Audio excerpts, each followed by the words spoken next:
Oops, andito na naman si Uncle Ta. Today is Sunday, day off namin ngayon. Kaya ngayon, eto, nasakay na kami sa bus. Kami ay tutungo sa simbahan at magde-date na din. Wow! Yes! Kaya nagpants na ako ng Northcard upang makababa. At sasakay naman kami sa metro kung sa atin tren yun. At bago nga palang lahat, malugod akong bumabati sa aking barangay, Barangay Cabu, Cabanatuan City, lungsod pa rin ng Nueva Ecija. At buti pala hindi masyadong mainit, napakaganda ng panahon ngayon. Saktong-sakto lang sa paggagala namin. At tinuturo ko naman pala sa asawa ko dito, next time doon kami pupunta. At ngayon, eto, patawid na kami sa pedestrian lane. Nabubulol tuloy ako sa pedestrian lane. At nakasakay na ako dito sa escalator. Ito naman yung tanawin dito sa taas. Nakikita niyo naman napakaganda at napakalinis dito sa Dubai. At bukod sa lahat, hindi traffic. At nagpapashout nga rin pala yung aking kumpare, si Kenneth Mercado from Manila. Pero tubong Barangay Cabu, Cabanatuan City. At ngayon, nakasakay naman ako dito sa tren at eto naman yung tanawin dito sa labas. Yung sinakyan pala namin ay red line. Pagkatapos naman to ay sasakay naman kami sa green line. Patungo naman sa pupuntahan namin sa simbahan.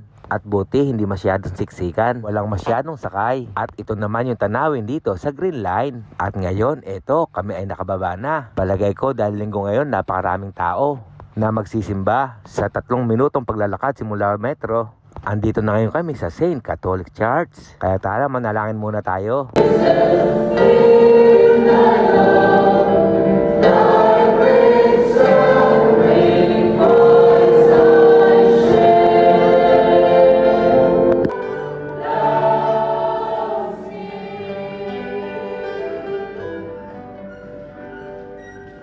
Lord, maraming salamat po sa mga biyayang binibigay niyo sa amin. Salamat po at ginagabayan niyo po pamilya namin sa Pilipinas at pamilya po namin dito. Salamat po at binibigyan niyo rin po kami ng kalakasan. At salamat at wala pong nagkakasakit sa amin. Salamat din po at binibigyan niyo kami pagkain sa araw-araw. At gabayan niyo rin po yung mga OFW na katulad din po namin. Muli hanggang dito na lang po. Amen.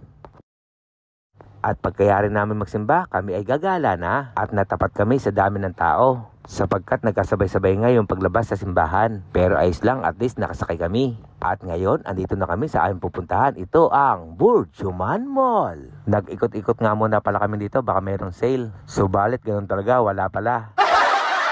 Kaya ang ginawa na lang namin, kami ay nagpunta na lang ng food court. At dito na lang kami bumili sa Burger King at saka ang Papa John's. Ang favorite naming bilhin. Papa John's, baka naman. Ito pala yung nabili namin, yung pizza at saka chicken burger. Kaya tara mga uncle, kain muna tayo. Sa tingin pa lang, napakalasa na. Kaya sa unang kagat, kasarap, kainit.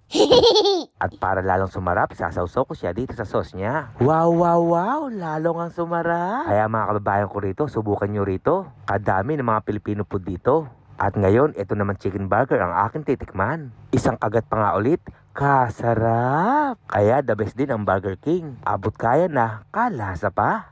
At meron pa rin sila ritong chicken nuggets. Kaya i-comment nyo naman saan umabot ang video ito. Kaya hanggang dito na lang, ito yung Uncle Tax. Ingat!